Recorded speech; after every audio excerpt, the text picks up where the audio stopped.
everyone. Fraud has impacted us globally, so much so that we now have an International Fraud Awareness Week each year. This year, it's taking place between the 12th and 18th of November. In support of this prevention and detection initiative, SAFPS, the Southern African Fraud Prevention Service, put together a series of interviews with key industry stakeholders to help us understand the current landscape of fraud and how it's impacting us in our country. I'm Nazia Karim, the Head of Product Development for Southern African Fraud Prevention Service, or SAFPS. And joining me today is Chris Toit from Luno. He's the head of the Anti-Fraud Manager. For those of you who don't know, Luno is a cryptocurrency exchange service in South Africa, and he's here today to discuss the impact of cryptocurrency-related fraud and scams and how's it working inside of our country as well as globally, how it's impacting me and you and our economy in general. Hi, Chris.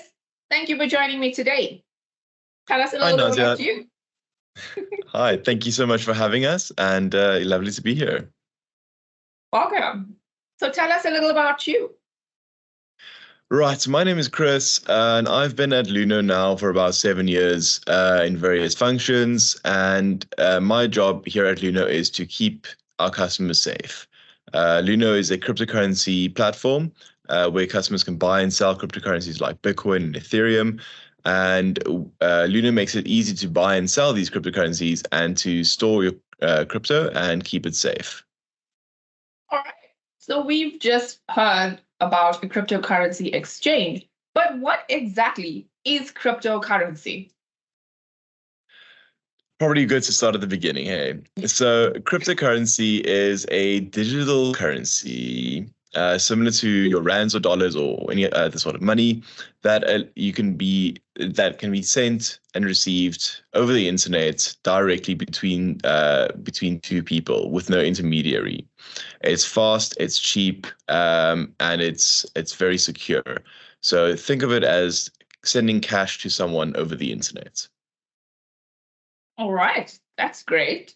Am I understanding this correctly from what I've learned about cryptocurrency is that it contains a public and a private key that allows you to be able to access and use the funds? How does that work a bit?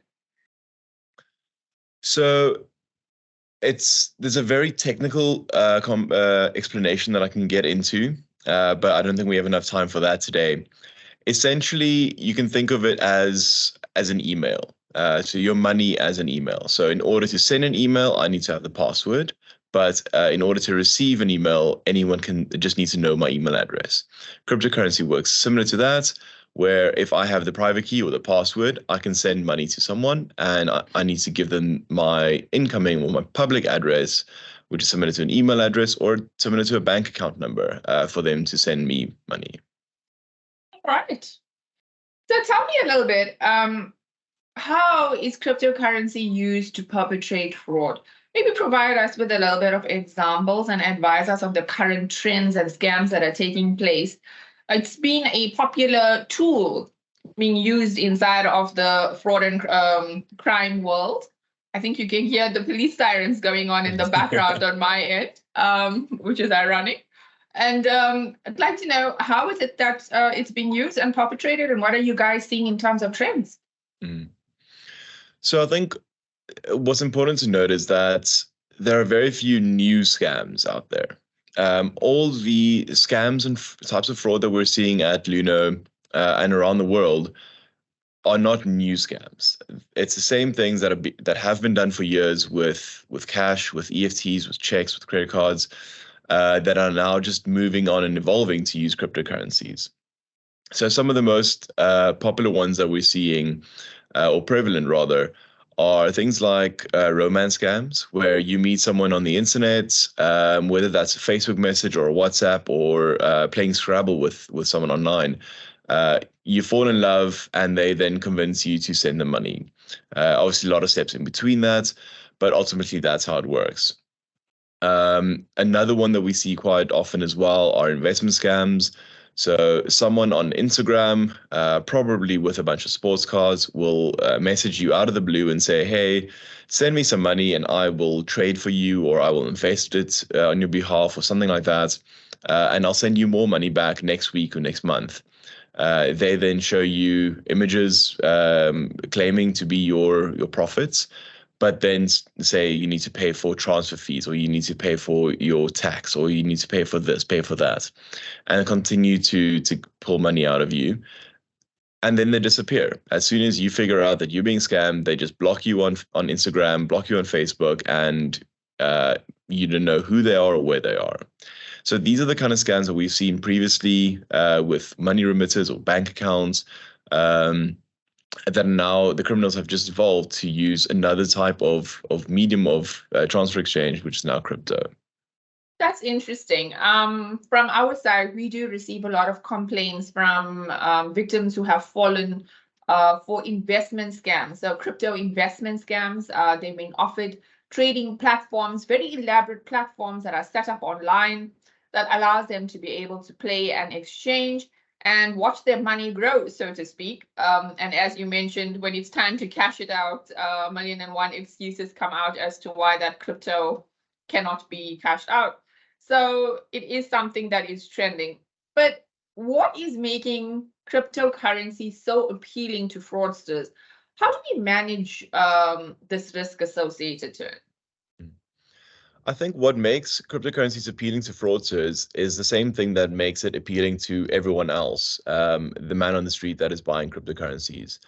And that is that it is a digital currency that can be used as a digital currency. So being able to send and receive value between people for much cheaper than banks allow, and much faster as well. And the other reason why a lot of people buy and invest in cryptocurrencies are because they expect that the value will to go up over time. So fraudsters, similar reasons. They want to get hold of cryptocurrencies because it's easy for their victims to send them this money anywhere in the world where they are. Cryptocurrencies are borderless, so it's not only in South Africa, it's not only in America, it's anywhere in the world where you have an internet connection. And they want it because they want to buy things with it.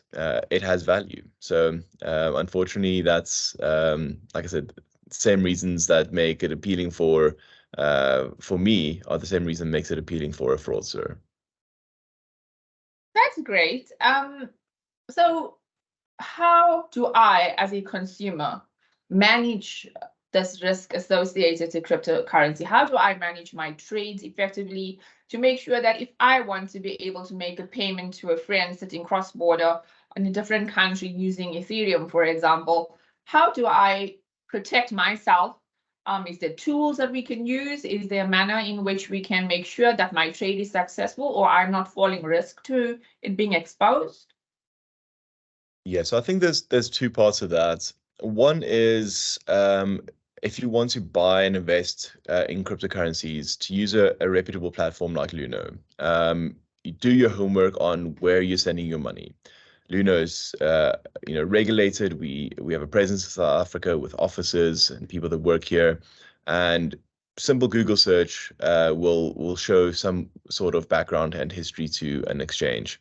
There are a lot of options out there around the world as well. So choosing where you invest your with who you buy cryptocurrencies from is very important. Similarly, it's important to know how to keep those funds safe once you've bought them. A platform like Luno has top of the range security, and so we make sure that our customers' funds are kept safe. The problem is with cryptocurrencies, the same as with a bank account, is if you get scammed by someone, the risk is or the risk indicators are the same. So how to stay safe from scams, whether or not that's Bitcoin or Ethereum or rands or dollars, the same principles apply. And the main one is if it's too good to be true, it probably is. If someone reaches out to you saying they will show you how to make R1 million, you have to question their motives. Cryptocurrencies are very technical, and it's easy to be fooled by the jargon. So what we've seen, especially with Ponzi schemes, is people will throw all sorts of words at you and make it sound very intimidating and very technical and very scary. So it's important just to not be fooled by that and just take a step back, Google it, go to a platform like Luno and find out what these words actually mean. And I think the other one is just to be more aware of your own security. Don't give someone your ID number or your passport number or your phone number if you don't know them, or your password. Things like that that a criminal can use in order to defraud you. And lastly, just don't send money to people that you've never met in real life. Your friend in wherever they are that you want to send Ethereum to, you've probably met them, you've probably spoken to them before, you can trust them. Someone with a flashy car on Instagram, I would be less inclined to trust them with my money. I agree completely. But let's talk a little bit about the different types of cryptocurrency. We have Bitcoin, we have Ethereum, and we also have Monero. So there is a little bit of a difference between the Monero versus the standard crypto. Talk a little bit about that to us. So there are thousands of cryptocurrencies out there.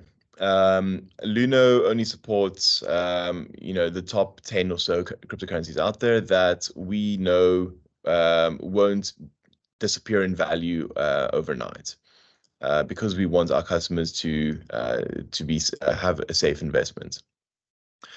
Cryptocurrencies like Ethereum and Bitcoin operate on a very similar method. Ethereum as an added layer where you can do more with it, effectively run programs on it. Again, very technical, and Luno's Help Center has a lot of articles explaining the differences between these. You get anonymous cryptocurrencies like Monero or Zcash that claim to be untraceable, and criminals like to use these cryptocurrencies as well. But in reality, 99% of the fraud and scams that we've come across, criminals still prefer to use Bitcoin. It's the most accessible, the most easy, well understood and well-known cryptocurrency out there. That's interesting. From a little bit of research that we've been doing over the last few weeks, or should I say the last few months, rather, about the different types of cryptocurrencies, Monero seems to be, like you said, a very popular tool that's being used, or currency being used by the criminals, because it's untraceable. And many of the cases that law enforcement's been working on where cryptocurrency was involved, money moved or paid using Bitcoin, which is the well-known, understood cryptocurrency. It's used to scam the actual individual, and the moment the money is paid into the Bitcoin, it's then transferred into a Monero wallet and it disappears off the track, us not being able to then track or trace that currency and its destination. So it's quite interesting that they are enjoying the ability to confuse the victim about the technicalities, and also enjoying the privileges of getting away with it at this point in time by becoming invisible with tools or currencies that disappear off the map. But in that note, what is it that me as a consumer can do to prevent myself from falling victim to cryptocurrency type scams? And is there a safer way for me to invest? Absolutely. So like I said, common sense is the number one defense that people need to have. If something's too good to be true, it probably is. Don't send money to people that you meet on the internet. That should cover 90% of the scams out there. If you want to stay safe with cryptocurrencies, I would say use a reputable platform like Luno. Buy 50 rands worth of Bitcoin, play around with it, understand it, and grow your knowledge from there. By keeping your cryptocurrency on a platform like Luno, you have a very, very low chance of something going wrong, as Luno takes care of all the technical stuff for you and keeps your Bitcoin safe. As soon as you send Bitcoin out of Luno, that's where the risks come in. If you're sending it to another platform, either another account of yours, or if you send it to someone that you meet on the internet, that's where the risks really come in. So how to stay safe? Use a platform like Luno and keep your money there in a wallet. And once you really understand how Bitcoin works, move it to a wallet that you own and can keep safe yourself. And just don't trust people on the internet that promise you returns on your money. One last question for you, Chris. So cryptocurrency is taken on the world. In many places, it's become a legal tender. Do you see it happening in South Africa, where we become the usage of cryptocurrency becomes an everyday affair, where I'll just be able to go to the corner shop and buy myself a chocolate, swiping my cryptocurrency? How do you foresee it impacting us in South Africa? So within South Africa, our regulators are actually really on top of it, and we're some of the first countries in the world to really regulate it, with the FSCA now regulating it from later this year, issuing licenses to crypto assets providers. So it's becoming more regulated and more trusted by the government. In terms of using it as a currency, it's not regulated for that yet. But Luno has actually integrated with a company in South Africa, so you can now pay for your groceries at Pick n Pay with Bitcoin. And there's loads of places in South Africa and around the world where you can spend Bitcoin online as digital currency. So it's taking steps in that direction, and it's taking steps towards being more regulated and within South Africa and around the world. So not quite on your corner shop just yet, but it's definitely growing in adoption in that sense. That's great to hear. It's always interesting to try and see new things and the manner in which our economy grows and diversifies. But consumers, for you, it's very important that you understand the currency, that you understand the risks associated to it, that you understand the technical usage and know-how before you engage in the actual purchase or consumption of a Bitcoin or any other cryptocurrency for that matter. And as Chris mentioned, use an exchange that is regulated, something that would allow us to be able to help you if something goes wrong. The moment you put your money in a wallet that is in an unregulated environment, you have a chance of being scammed or in the process of being scammed. So protect yourself by staying in a regulated, controlled, exchanged environment, and hopefully by learning a little bit about it. And Chris, hopefully by you sharing a little more tidbits as we move on and keeping us informed about the trends, we'll be able to stay abreast of the issues. Thank you so much for having us, and lovely to speak to you again. And hopefully we'll be back with more insights and to keep everyone safe. Thanks. Thank you so much, everybody.